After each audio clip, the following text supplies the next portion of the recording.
What is going on, you guys? Alex Chasen back here with a brand new video. Hopefully you're having a great day, afternoon, or night, wherever you guys are in this world. And I might have been tragically wrong about Jordan Poole. I didn't think the Wizards were going to be good by any means. I mean, maybe I thought they could sneak into the play-in because I thought Jordan Poole was going to become a star in this league. And as of right now, that take of mine that I so strongly believed, I'll put the videos up top because I'll admit when I'm wrong. And I don't think I'm wrong yet. He's still young in having his own team. We are 4 weeks into the season. This is new for him, and I'm not a Jordan Poole defender. I don't like Michigan. I go to Alabama, roll tide till I die. I'm not a Michigan fan. I'm not even a huge Jordan Poole fan. I just like young talent in the league, and I thought, we saw in the Warriors, especially in that finals run last year as well, he's so dominant offensively. The consistency needed to get better. But I thought when he went to his own team, the consistency could come along with just being a more ball-dominant player, again, on his own team. But that has fallen so short for him. It's fallen so short. Again, the Wizards, I didn't think they were going to be good. I didn't think they were going to be this bad. I mean, they're 2-11, 14th seed in the Eastern Conference. The only team worse is the Detroit Pistons, who I also thought were going to be better, especially with their good young talent. But Jordan Poole, he has been so underwhelming to the point where sometimes it's even bad to put him on the court for the Wizards. So in today's video, I want to talk about Jordan Poole, his struggles, and also some news that broke that the Wizards, they might not view him as their future, and they might view him as more of just a major trade piece to get that true superstar. That Jordan Poole, it doesn't seem like it's him. So on the season, Jordan Poole was averaging around 16.5 points per game, around 2.5 rebounds per game, and around roughly 3.5 assists per game as well. That looks all right for the sixth man of the year, but for someone who I thought was going to come into this role and turn into the next Bradley Beal, just a pure scorer and start averaging 28 points per game like it's butter, that's not cutting it. And then on top of that, even worse, 16 points is whatever, but he's shooting under 40% from the field, under 30% from three, precisely around 28%, 83% from the line, that's good and well. But he's just been so underwhelming. And the thing that I thought was really interesting looking at his stats right here is that he's taking around the same amount of field goal attempts as he did last year on the Warriors, being, like I said earlier in the video, the second or third option, same amount of field goal attempts. This year, he's averaging around 15.5 field goal attempts per game. Last year, it was 15.6, so technically, 0.1 higher. So I thought that his attempts would go up, and with that, maybe his efficiency would go up. But his attempts have stayed the same, going down 0.1%, a marginal difference. But his efficiency has been terrible. And why is that? Well, a really simple answer. You don't even have to watch the games to figure this out. Just logically, he's been on the Warriors. What's the defensive schemes schemed for? Not for Jordan Poole. Maybe secondary. But first of all, it's Stephen Curry. And then, second of all, it was Jordan Poole and Klay Thompson. So every single defensive scheme that has gone towards the Warriors is, of course, schemed against Stephen Curry. And how can we not stop this monster, but just maybe contain him? But now all the defensive schemes by these coaches are labeled at Jordan Poole. And they're doing a really, really good job at it. So now with pretty much all the focus on Jordan Poole and, of course, Kyle Kuzma a bit as well, it now creates a problem. And Jordan Poole's nonchalantness that he's had his entire career, just kind of making some sloppy mistakes, sloppy turnovers, sloppy shot selection, it's put on a world stage because we all thought he'd have his own team, pretty much just ball dominant, and he could just pop off.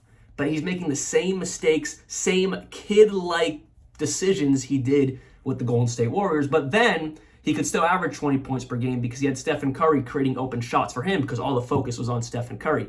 That's not the case anymore. I think that's probably one of the biggest reasons why he's struggling, because the coaches now can scheme all for him, but it's also partly his fault because he's making the same decisions he did when he wasn't the number one option, when the focus wasn't on him, but he's still making those same mistakes. I'll give you an example right now. Just nonchalantly tries to take a three-point shot over Kristaps Porzingis. I don't know what it was. He was basically taking a break. He just kind of lightly walked back to the three-point line and just tried to shoot it. And of course, Kristaps Porzingis was right there ready to block it. That's the same mistake he was, just same sloppy decision-making he was doing in Golden State. But, then guys like Stephen Curry, Klay Thompson, Dre, they could make up for that mistake. That's not the case when you're on a really bad Wizards team.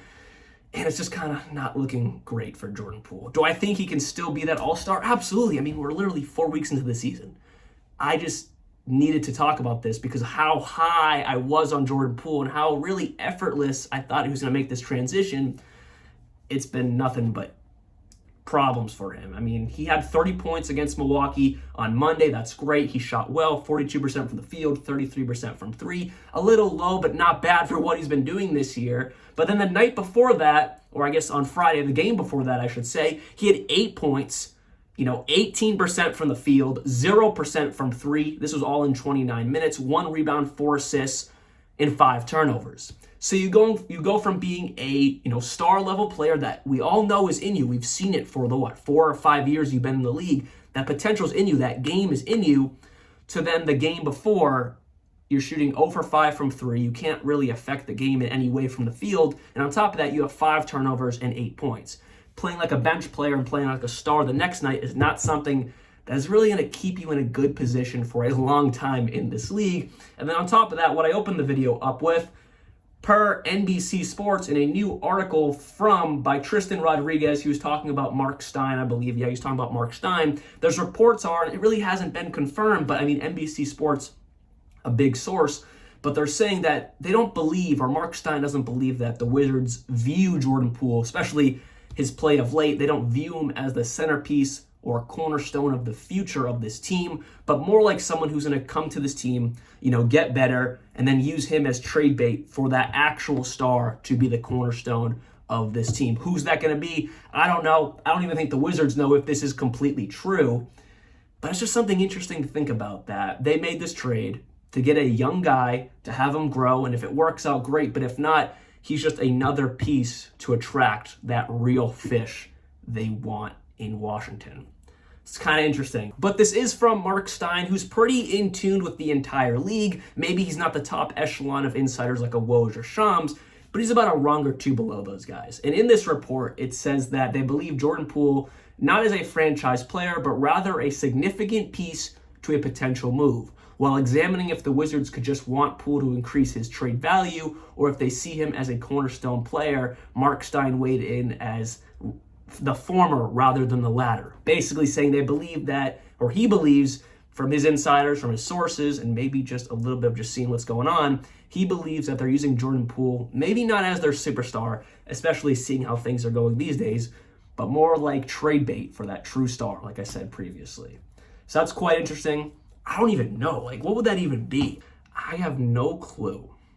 I mean, maybe, just maybe, this offseason, Jaylen Brown wants his own team, because I still believe that. If you know anything about me, I'm a Celtics fan, I'm from Boston, but I'm still not a firm believer that Jaylen Brown loves this city, because it's never really seemed that way. He does a lot for the community, the lower income community in the city. Fantastic guy, nothing against his character. But when it comes to truly being here, I don't think he loves being under Tatum. And now that Kristaps and Drew Holiday are here, I think it might bug him even more. And I don't think it affects his play on the court necessarily, but deep down, he got his bag. That's all he really needs. He can request a trade next offseason. So maybe if this is true on the Wizards side, and I do not want Jordan Poole in Boston, we'd make it a 3-team trade, send Jordan Poole somewhere else. But maybe, just maybe, Jaylen Brown has his eye on the Washington Wizards in this scenario. No whatsoever rumors on that, no whatsoever sources on that. I'm just thinking here while I'm talking to y'all, and if that spot opens up, Jaylen Brown plugs into that with Kyle Kuzma, they wouldn't be great. But Jaylen Brown gets his own team. Maybe that's what he really wants. I still think that's kind of what he wants. I don't know. Again, nothing on that. I'm just talking to the camera. That popped up in my head. But anyways, hopefully you guys did enjoy this video. And I'm surprised. I'm going to be honest. I bought a Jordan Poole jersey. Again, I'm not a Michigan fan. I don't even really love Jordan Poole. I just love rising stars in the league. I respect them because I'm an NBA fan. And I thought that Jordan Poole, and he very well still can, I'm still a firm believer in him, we're 4 weeks into him being the number one option on a team of his own. That might take some time, and it's looking like it's going to take some time, and I think it can work out. But as of right now, not looking good. But yes, hopefully you guys did enjoy this video. I'll be back very, very soon, and hopefully Jordan Poole can start to turn it up consistently and stop making these same childlike mistakes he did in Golden State. I'll be back soon. Like always, peace out.